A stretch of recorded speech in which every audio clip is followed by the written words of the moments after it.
அன்பு உறவுகளுக்கு வணக்கம். நோன்பை குறித்து இன்னும் ஒரு பதிவு. நிறைய பதிவுகள் நம்ம நோன்பை குறித்து இன்று பேச வேண்டிய கட்டாயத்தில் இருக்கிறோம் என்பதை நான் மீண்டும் உணர்கிறேன். உண்மையிலேயே என்னை போன்ற மனநிலையில் இருக்கிறவங்க நிறைய பேர் இதை உணர்வீர்கள் அப்படின்னு நான் நம்புறேன். ஏன்னா இன்னைக்கு 40 நாட்கள் நம்ம நோன்பு இருந்தவர்கள் அது கொஞ்சம் கொஞ்சமா குறைந்து வெறும் 2 நாட்கள் தான் நோன்பு அப்படிங்கிற நிலைமைக்கு வந்து விட்டோம். இன்னும் இதுல நோன்பே தேவையில்லை அப்படின்னு சொல்லிட்டு ஒரு சிலர் பேசுவதை, குறிப்பாக பிரிவினை சபைகள், ஓகே, பிற சபைகள் அப்படின்னு நம்ம சொல்லலாம். அவர்கள் பேசுவதை நம்முடைய மக்கள் பல நேரத்தில் ஆமால ஆண்டவர் இயேசு கிறிஸ்து புதிய ஏற்பாட்டுல எங்க நோன்பு இருக்க சொன்னார், அதுவும் மத்தேயு நற்செய்தி 6வது பிரிவுல அவர் நோன்பை பத்தி வேறு விதமாகலாம் விளக்கிக்கிட்டு இருக்கிறாரு அப்படின்னு சொல்லிட்டு நிறைய கேள்விகள் நமக்குள் வந்து கொண்டிருக்கிறது. குறிப்பாக விவிலியத்தில் எங்க நோன்பு அப்படின்னே நிறைய பேர் யோசித்துக் கொண்டிருக்கிறார்கள். நிறைய பேர் இது இந்து மதத்திலிருந்து கடன் பெற்றது, இது இஸ்லாமிய மதத்திலிருந்து நம்ம பெற்றுக்கொண்டது அப்படின்னு சொல்லி வித்தியாசமா பல விதங்கள்ல இன்னைக்கு உருட்டி கொண்டே இருக்கிறார்கள்.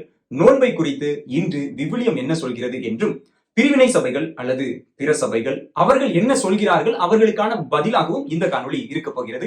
அன்பு மக்களே, முதல் முறையா காணொளிக்கு வாரீங்க. இதுவரைக்கும் நம்முடைய சேனலை நிறைய பேர், ஏறக்குறைய 45% பேர் நம்முடைய சேனலை சப்ஸ்கிரைப் பண்ணாம தான் பார்த்துக்கிட்டு இருக்கிறீங்க.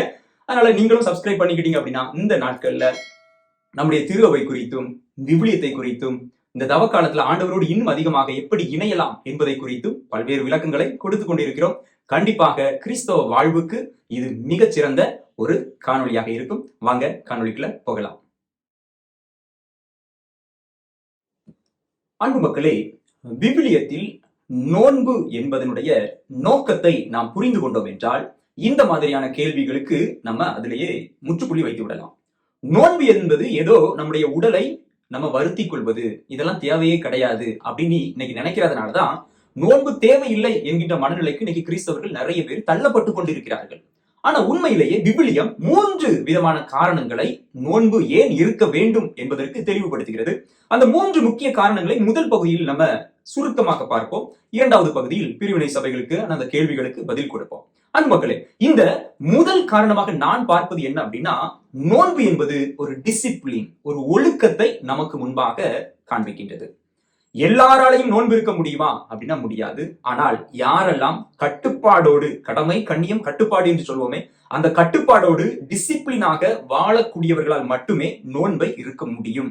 இது உடலை வருத்தி அப்படிங்கிறத காட்டிலும் மனதை கட்டுப்படுத்துவதற்காக பயன்படுத்தப்படக்கூடியது. இதை விவிலியத்துல எங்க பார்க்கலாம் அப்படின்னு சொல்லி நீங்க பாத்தீங்கன்னா, மிகச்சிறந்த டிசிப்ளின்டு பர்சன் அது யாரு அப்படின்னு சொல்லி பாத்தீங்கன்னா, சென்ட் ஜான் த பேப்டிஸ்ட், திருமுழுக்கு யோவான் வனாந்தரத்தில், பாலைவனத்தில் அவர் வாழ்ந்தார் என்று நம்ம பார்ப்போம். அவர் உடலை மட்டும் ஒடுக்கவில்லை, வருத்தவில்லை, மாறாக அவர் தன்னுடைய ஆன்மாவையும் அவர் கட்டுப்பாட்டுக்குள் வைத்தார், மனதையும் அவர் கட்டுப்பாட்டுக்குள் வைத்திருந்தார். அவருடைய உணவு உங்களுக்கு தெரியும், எந்த மாதிரியான உணவை அவர் உண்டார், எந்த மாதிரியான உடைகளை அவர் உடுத்தினார் என்று. அப்ப நோன்பு என்பது முதல்ல நம்முடைய மனதையும் கட்டுப்படுத்துவதற்கு அப்படிங்கிறது இதுல நம்ம பார்க்கலாம். இது மட்டும் கிடையாது. பவுல் கொரிந்தியருக்கு எழுதிய திருமுகத்துல நான் என்னுடைய உடலை வருத்தி என்னை நான் தயார்படுத்தினேன் அப்படின்னு சொல்றாரு. கீழே வசனத்தை கொடுக்கிறேன் பாருங்க. மேலும் ஆண்டவர் இயேசு கிறிஸ்து சொல்கிறார், குறிப்பா பாலைவனத்துல அந்த சாத்தானினுடைய சோதனைகளுக்குள் இருக்கும் பொழுது அந்த சாத்தான் சொல்றா, என்னது இந்த கல்லெல்லாம் அப்பமாக்கி சாப்பிடும் அப்படின்னு சொல்லும்போது அவர் சொல்றாரு, மனிதன் அப்பத்தினால் மட்டுமல்ல அப்படின்னு சொல்லி இறைவார்த்தையாலும் வாழ்வார் அப்படின்னு சொல்றாரு. அப்போ அப்பம் அப்படிங்கிறது மட்டுமே நம்முடைய வாழ்க்கைக்கு உணவாக இருக்க முடியாது, அதை தாண்டியும் பல விடயங்கள் இருக்கின்றன அப்படிங்கிறத அங்கு ஆண்டவர் மீண்டுமாக தெளிவாக சொல்கிறார். இதன் மூலமாக ஆண்டவர் சீடர்களுக்கும் நமக்கும் சொல்ல விரும்பிய விடயம் என்ன அப்படின்னா, இந்த உலகத்தின் இன்பங்களை நம்ம துறந்தோம் என்றால், கட்டுக்குள் வைத்தோம் என்றால் கடவுளினுடைய வல்லமையை நாம் பெற முடியும். நோன்பு இருக்கும் பொழுது நம்ம உடலை மட்டும் நம்ம வெறுக்கிறோம் அல்லது ஒருத்தர் செய்கிறோம் அப்படிங்கிறது கிடையாது. அதை தாண்டி மனதை கட்டுப்படுத்தி இறைவனுடைய வல்லமையை நம்ம பெற முடியும். புனித யோவான், திருமுழுக்கு யோவான் வல்லமையோடு போதித்தார், தவறுகளை தட்டி கேட்டார் என்றால் அவருக்கு இறை வல்லமை இருந்தது. இரண்டாவதாக புனித பவுலடியார், அவரும் எல்லா இடங்களுக்கும் போய் நற்செய்தி அறிவித்தார் என்றார். அவர் நோன்பிருந்து ஜபித்து இறை வல்லமையை பெற்றார், அதனால் அதை செய்தார். இயேசுவும் தன்னுடைய பணியை ஆரம்பிக்கிறதுக்கு முன்னாடி நோன்பு இருந்தார், அதனால பல வல்லமைகளை செய்தார். ஆக நோன்பினுடைய முதல் நோக்கம் மனதை கட்டுப்படுத்துவது. மனதை கட்டுப்படுத்தினாலே ஆட்டோமேட்டிக்கா நமக்கு இறை வல்லமை என்பது நமக்கு கிடைக்கும். இரண்டாவது முக்கியமான காரணம் அன்பு மக்களே, விவிலியத்துல எப்பொழுதெல்லாம் மிக பெரிய முடிவை எடுக்கிறார்களோ அப்பொழுதெல்லாம் அவர்கள் ஜெபத்திலும் நோன்பிலும் இருந்தார்கள் என்று நம்ம வாசிக்கிறோம். அப்போ ஒரு மிகப்பெரிய ஒரு முடிவு, முடிவுனா ஒரு டெசிஷன் மேக்கிங், ஒரு முடிவு எடுக்கணும். இதை இப்படி செய்யணுமா, இதை இப்படி செய்யணுமா, பயங்கர குழப்பம். ஏன்னா மனித வாழ்க்கை என்பது குழப்பங்கள் நிறைந்தது, மிஸ்டீரியஸ் இல்லையா? அப்ப இப்படிப்பட்ட அந்த சூழல்களில் எல்லாமே நம்ம ஜெபித்தால் மட்டும் நமக்கு விடை கிடைக்காது. மாறாக அதுக்கு ஒரு ப்ரிப்பரேஷன் தேவை, ஒரு தயாரிப்பு தேவை. அந்த தயாரிப்போடு இணைந்ததுதான் இந்த நோன்பு. அப்ப இந்த நோன்போடு நம்ம ஜெபிக்கும் பொழுது நமக்கு என்ன செய்யலாம், என்ன செய்யக்கூடாது, யாரை சந்திக்கலாம், யாரை சந்திக்க கூடாது. இன்னைக்கு நிறைய நேரத்துல நிறைய மக்களுக்கு அடுத்து என்ன செய்ய போறேன் அப்படிங்கிறது மிகப்பெரிய ஒரு சந்தேகமாக இருக்கும், குழப்பமாக இருக்கும். யார் நமக்கு இதை வழிகாட்டுவா அப்படின்னு சொல்லி நமக்கு தெரியாம உட்கார்ந்து கொண்டு இருக்கோம். அந்த வேளையில நம்ம நோன்பு இருந்து ஜெபித்தோம் என்றால் அதனுடைய பலன், அதனுடைய தெளிவு, நமக்கான தேடலுக்கான தெளிவு மிக சரியாக கிடைக்கும் அப்படின்னு நம்ம பார்க்கலாம். இதை முதல்ல நம்ம எங்க பார்க்கலாம் அப்படின்னா மோசேயினுடைய காலத்துல பார்க்கலாம். அவர் முதல் முறையாக ஆண்டவரை சந்திக்க சீனாய் மலைக்கு ஏறி சென்று 10 கட்டளைகளை பெறுவார். அங்கு அவர் செல்வதற்கு முன்பாக அங்க ஒரு பெரிய ஒரு கவர்னன்ட் மேக்கிங், ஒரு உடன்படிக்கை ஏற்படுத்தப்படுகிறது. அதற்கு முன்பாக மோசே 40 நாள் உண்ணா நோன்பு இருந்தார் என்று நம்ம வாசிக்கிறோம். அதன் பிறகு எலியாவுடைய காலத்துல அதே போல அவர் நோன்பு இருக்கிறார். அடுத்து எஸ்ராவுடைய காலத்துல ஆலயம் புதுப்பிக்கப்பட்டு அது மீண்டுமாக கடவுளுக்கு அர்ப்பணிக்கப்படும் மிகப்பெரிய ஒரு வரலாற்று நிகழ்வு. அதற்கு முன்பாக எஸ்ரா நோன்பு இருக்கிறார். அதே போல ஆண்டவர் இயேசு கிறிஸ்து தன்னுடைய பொது வாழ்க்கையை ஆரம்பிப்பதற்கு முன்பாக 40 நாள் நோன்பு இருக்கிறார் என்று பார்க்கிறோம். மீண்டும் புதிய ஏற்பாட்டுல பவுலடியாரும் பர்னபாவும் சபைகளுக்கு மூப்பர்களை நியமிக்கும் பொருட்டு யாரை நியமிக்கிறது? ஏன்னா அது மிகவும் முக்கியமான ஒரு விடயம் அல்லவா? சும்மா எடுத்து பிடிச்சோன்னு யாரோ ஒருத்தர சபை தலைவரா போட்டு அந்த சபை என்ன ஆகும் யாருக்கும் தெரியாது. அதனால சரியான முடிவை எடுப்பதற்கு முன்பாக பவுலடியாரும் பர்னபாவும் நோன்பு இருந்தார்கள் என்று நம்ம புதிய ஏற்பாட்டுல அப்போஸ்தலர்களுடைய பணிகளை நம்ம வாசிக்கிறோம். அப்ப நோன்பு என்பது முக்கியமான விடயங்களை எடுப்பதற்கு முன்பாக, குழப்பத்தில் இருப்பதற்கு முன்பாக, நம்ம முன்னாடி இருக்கிற எல்லா வழிகளுமே 4 வழி இருக்குது, எந்த வழியில நம்ம போகலாம் அப்படின்னு தெரியாம குழம்பி கொண்டு இருக்கும் பொழுது நம்ம நோன்பு இருந்து ஜெபித்தோம் அப்படின்னா அது கண்டிப்பாக நம்முடைய வாழ்க்கையில ஒரு தெளிவை கொடுக்கும், ஒரு தேடலுக்கான விடையை கொடுக்கும் அப்படிங்கிறதுல மாற்று கருத்து இல்லை. அதற்காக விவிலியத்துல பல பேர் நோன்பு இருந்திருக்கிறார்கள் என்பதை நம்மால பார்க்க முடிகிறது. 3வது முக்கியமான விடயம், இதுதான் இன்று பரவலாக நம்ம எல்லோரும் நினைத்து கொண்டு இருக்கக்கூடிய ஒரு விடயம். நோன்பு இருப்பதனுடைய நோக்கமே நம்ம பாவத்தில் இருந்து மனம் மாற வேண்டும் அப்படிங்கிறதுக்காக. கண்டிப்பா அதுவும் ஒன் ஆஃப் த ரீசன்ஸ். அது மட்டும்தான் ரீசன்ஸ் கிடையாது. நான் ஏற்கனவே 2 முக்கியமான விடயங்களை சொல்லியிருக்கிறேன். இது 3வது என்ன அப்படின்னா பாவங்கள் இருந்து நம்ம மனம் திரும்ப வேண்டும் என்பதற்காக பலரும் நோன்பு இருந்தார்கள். உங்களுக்கு நிறைய பேர் தெரியும். எடுத்துக்காட்டுக்கு தாவீது, பெத்சபா அப்படிங்கிற அந்த பெண்ணோடு தவறான முறையில் அவர் நடந்து கொண்டதுனால அதற்கு பிறகு அவர் மீண்டுமாக மனம் திரும்புவார். அப்பொழுது 7 நாட்கள் சாக்கோடை உடுத்தி உண்ணா நோன்பிருந்தார் என்று நம்ம விழியத்துல வாசிக்கிறோம். மேலும் நினிவே மக்கள் முழுக்க சாம்பலில் இருந்து அவர்கள் உண்ணா நோன்பிருந்து அவர்கள் மனம் திரும்பினார்கள் அப்படின்னு வாசிக்கிறோம். இறைவாக்கினர்கள் புத்தகங்கள் முழுவதும் இந்த நோன்பை குறித்து பல இடங்களில் நம்ம பார்க்கிறோம். அன்பு மக்களே, இப்ப யூதர்களுடைய காலத்துல நோன்பு என்பது முழுக்க கிடந்தது. அதே போலதான் புதிய ஏற்பாட்டிலையும் இந்த நோன்பை குறித்து நம்ம நிறைய இடங்களை பார்க்கிறோம். அன்பு மக்களே, அப்ப நோன்பினுடைய முக்கியமான நோக்கம் என்பது நம்ம பாவத்துல இருக்கிறோம், மனம் திரும்பணும் அப்படிங்கிறதுக்காக மட்டுமல்ல, இறைவனுடைய அரும்பெரும் வல்லமையை பெற வேண்டும் என்பதற்காகவும் நம்ம நோன்பு இருக்கலாம். 2வது குழப்பமான நேரங்கள்ல என்ன செய்ய முடியல, இதுல என்ன தெளிவு எனக்கு வேணும் அப்படிங்கிறதுக்காகவும் நம்ம நோன்பு இருக்கலாம். ஆண்டவர் இயேசு கிறிஸ்து இன்னும் சொல்கிறார், என்ன சொல்றாரு? சாத்தான உங்களால விரட்ட முடியல அப்படின்னா நீங்க நோன்பு இருந்து ஜெபிக்கணும் அப்படிங்கிறதே அவர் சொல்றாரு. அப்ப இது எல்லாமே விவிலியத்துல இருந்து நம்ம பார்க்கிறோம். அன்பு மக்களே, இப்பொழுது நம்முடைய பிரிவினை சபைகளுடைய அந்த கேள்விகளுக்கு நம்ம வரலாம். முதல் விடயம் இவர்கள் சொல்வது என்ன அப்படின்னா, இயேசு கிறிஸ்து நோன்புக்கு முற்றிலும் எதிரானவர் அப்படிங்கிறது போல ஒரு விடயத்தை கொண்டு வருவாங்க. அது எங்க இருந்து எடுப்பார்கள் அப்படின்னா மத்தேயு நற்செய்தி 6வது பிரிவு 16 இருந்து 18வது இறை வார்த்தைகள். நான் வேகமா வாசிக்கிறேன், அப்படியே ஃபாலோ பண்ணுங்க. மேலும் நீங்கள் நோன்பு இருக்கும்போது வெளிவேடக்காரனை போல முகவாட்டமாய் இருக்க வேண்டாம். தாங்கள் நோன்பு இருப்பதை மக்கள் பார்க்க வேண்டும் என்றே அவர்கள் தங்கள் முகங்களை விகாரப்படுத்திக் கொள்கிறார்கள். அவர்கள் தங்களுக்குரிய கைமாறு பெற்றுவிட்டார்கள் என உறுதியாக உங்களுக்கு சொல்கிறேன். நீங்கள் நோன்பு இருக்கும்போது உங்கள் தலையில் எண்ணெய் தேய்த்து முகத்தை கழுவுங்கள். அப்பொழுது நீங்கள் நோன்பு இருப்பது மனிதருக்கு தெரியாது, மாறாக மறைவாய் இருக்கிற உங்கள் தந்தைக்கும் மட்டுமே தெரியும். மறைவாய் உள்ளதை காணும் உங்கள் தந்தையும் உங்களுக்கு ஏற்ற கைமாறு அளிப்பார். அது மக்களே, இந்த ரொம்ப தெளிவா நமக்கு கொடுக்கப்பட்டு விட்டது. ஆண்டவர் இயேசு கிறிஸ்து நோன்பு இருங்கள் தான் சொல்றாரே தவிர அந்த இருக்கிற முறையை கொஞ்சம் மாற்றுங்கள் அப்படின்னு தான் சொல்றாரு இல்லையா? இஃப் யூ ஃபாஸ்ட் அப்படின்னு ஆண்டவர் சொல்லல, மாறாக when you fast, நீ நோன்பு இருக்கும் பொழுது அப்படின்னு சொல்றாரே தவிர நீ நோன்பு இருந்தால் அப்படிலாம் அவர் சொல்லவே இல்லை. ரொம்ப தெளிவா அவர் சொல்றாரு. ஆனா வெளிவேடக்காரர்களை போல நம்ம நோன்பு இருக்க வேண்டாம், கொஞ்சம் மாத்திக்கோங்க அப்படின்னு சொல்லி ஆண்டவர் சொல்கிறார். இன்னைக்கு நிறைய நேரத்துல இந்த பிரிவினை சபைகள் அல்லது பிற சபைகள் கத்தோலிக்க கிறிஸ்தவத்தில் இருந்து வெளி சென்றதனால அவர்களுக்கு கத்தோலிக்க கிறிஸ்தவம் என்ன செய்தாலும் தவறாகத்தான் தெரிகின்றது. அப்படிதான் நான் பார்க்கிறேன். நிறைய விடயங்கள், இது மட்டும் கிடையாது, இன்னைக்கு நிறைய விடயங்களை அவர்கள் எதிர்ப்பதற்கு காரணம், அது ஒரு பழமொழி சொல்லுவாங்கல்ல, அதுதான் எனக்கு ஞாபகம் வருது. மருமகள் உடைச்சா பொன்குடம், மாமியார் உடைச்சா மண்குடம் அப்படிங்கிற அந்த பழமொழி தான் எனக்கு ஞாபகத்திற்கு வருகிறது. விவிலியத்தை அவர்கள் ஒழுங்காக வாசிக்கவில்லையா என்று தெரியல. ஏன்னா கடந்த காணொலியில நம்ம நோன்பை குறித்து பேசும் பொழுதும் ஒருத்தர் இதே போல எங்கேயாவது ஆண்டவர் இயேசு கிறிஸ்து நோன்பை குறித்து பேசியிருக்கிறாரா, குறிப்பாக புதிய ஏற்பாட்டில் அவர் சொல்லி இருக்கிறாரா அப்படின்னு சொல்லிட்டு இந்த கேள்வியை அவர்கள் முன்வைக்கிறார்கள். அப்ப ஆண்டவர் இயேசு கிறிஸ்து சொல்றது, நீங்க நோன்பு இருங்க, ஆனா வெளி வேடமா அதை காட்டாதுங்க அப்படின்னு சொல்லி தான் அவர் சொல்கிறார். சரிதானே? இதற்கான தெளிவான விளக்கம் நமக்கு இதுக்கு மேல தேவையில்லவே தெளிவாகத்தான் இருக்கிறது. ஆனா இன்னொரு விடயத்தை கொஞ்சம் அதிகமா விவிலியத்தை படிச்சவங்க நமக்கு முன்பாடி வைப்பாங்க. அது என்ன அப்படின்னா, 9வது பிரிவு இறை வார்த்தைகள் 14 மற்றும் 15. இதை அவர்கள் மீண்டும் மீண்டும் குறிப்பிட்டு ஆண்டவர் நோன்புக்கு எதிரானவர், அவர் இருக்கவே சொல்லவில்லை அப்படிங்கிறது போல சொல்வார்கள். வசனம் என்ன சொல்கிறதுன்னு வாஸ்தவம்னா, யோவானின் சீடர் இயேசுவிடம் வந்து, நாங்களும் பரிசேயரும் அதிகமாக நோன்பு இருக்க உம்முடைய சீடர்கள் ஏன் நோன்பு இருப்பது இல்லை என்றனர். அதற்கு இயேசு அவர்களை நோக்கி, மணமகன் தங்களோடு இருக்கும் வரை மன விருந்தினர்கள் துக்கம் கொண்டாட முடியுமா? மணமகன் அவர்களை விட்டு பிரிய வேண்டிய காலம் வரும், அப்போது அவர்களும் நோன்பு இருப்பார்கள். கேட்ட உடனே நம்ம ஆட்களுக்கு அள்ளு விட்டுறோம். ஆமா, ஆண்டவர் நம்ம கூடயே தானே இருக்கிறாரு. ஏன்னா இறைவார்த்தை தெளிவா சொல்லுது. மத்தேயு நற்செய்தி குறிப்பா 28வது பிரிவுல நம்ம தெளிவா வாசிக்கிறோம். என்னது? இந்த உலகம் முடியும் வரை நான் உங்களோடு இருப்பேன் அப்படின்னு ஆண்டவர் சொல்லிட்டாரு இல்லையா? அப்படி இருக்கும்போது நம்ம கூட தான் ஆண்டவர் இருக்கிறாரு. அப்புறம் எதுக்கு நம்ம நோன்பு இருக்கணும்? கேள்வி எவ்வளவுக்குள்ள 100க்கு 100 வேலிடான கொஸ்டின். அப்படிதான் மக்களே. அப்படிங்கும்போது கத்தோலிக்க கிறிஸ்தவர்கள், நீங்க எதற்காக நோன்பு இருக்கிறீர்கள்?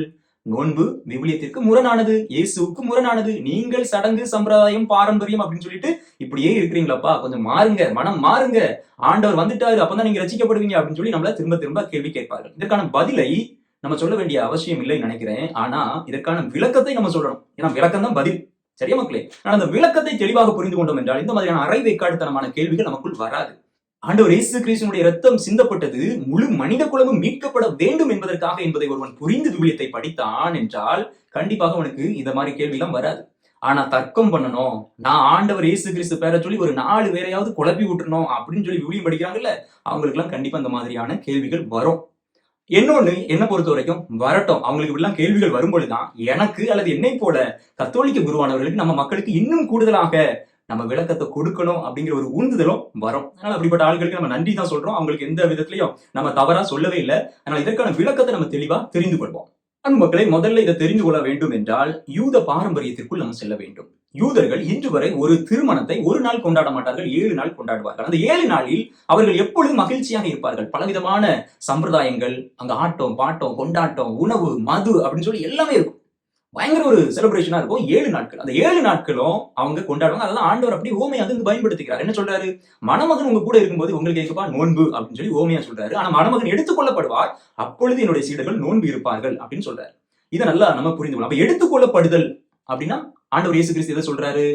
அவர் தன்னுடைய சீடராலேயே காட்டி கொடுக்கப்படுவார், தன்னுடைய சீடராலேயே அவர் புறக்கணிக்கப்படுவார், எல்லாத்தையும் சொல்லி அன்னைக்கு என்னுடைய சீடர்கள், என்னுடைய பிள்ளைகள் நோன்பு இருப்பார்கள் அப்படின்னு நம்ம சொல்றோம். அன்பு மக்களே, இதுல நிறைய நேரத்துல நமக்கு ஒரு கேள்வி வரும். ஏன் இந்த 40 நாள் நம்ம நோன்பு இருக்கணும் அப்படின்னா இதுதான். அப்ப ஒவ்வொரு ஆண்டும் நம்ம ஆண்டவர் இயேசு கிறிஸ்துனுடைய பாடுகளை நம்ம தியானிக்கின்றோம். பாடுகளை தியானிக்க தான் அவர் இப்படிலாம் நமக்கு கஷ்டப்பட்டார் அப்படின்னு சொல்லி நம்ம மட்டும் தெரிஞ்சா பரவாயில்ல, நம்ம கூட உள்ளவங்களுக்கு அதை எடுத்து சொல்றோம். குறிப்பா நம்முடைய அடுத்த தலைமுறைக்கு நம்ம எடுத்து சொல்றோம்.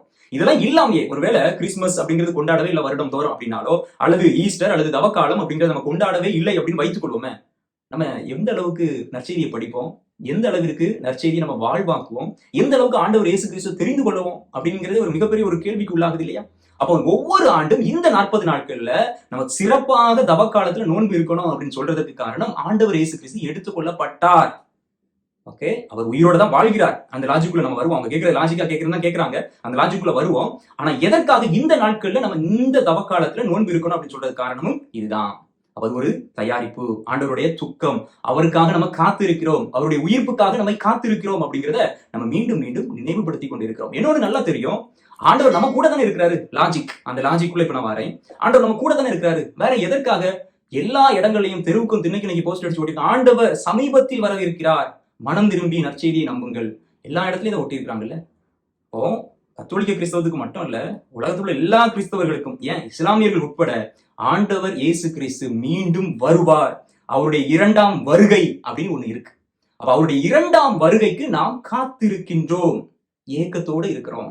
அப்ப காத்திருக்கிற மக்கள் கண்டிப்பாக நோன்பு இருக்க வேண்டும். என் கூட தான் ஆண்டவர் இருக்கிறாரு இல்லன்னு இல்ல, ஆனா அவருடைய 2ஆம் வருகை, the physical presence of Jesus Christ, அவருடைய செகண்ட் கமிங், அதற்காக காத்திருக்கிற கிறிஸ்தவர்கள் கண்டிப்பாக நோன்பு இருக்க வேண்டும். அதை தான் இங்க ஆண்டவர் தெளிவாக சொல்கிறார்.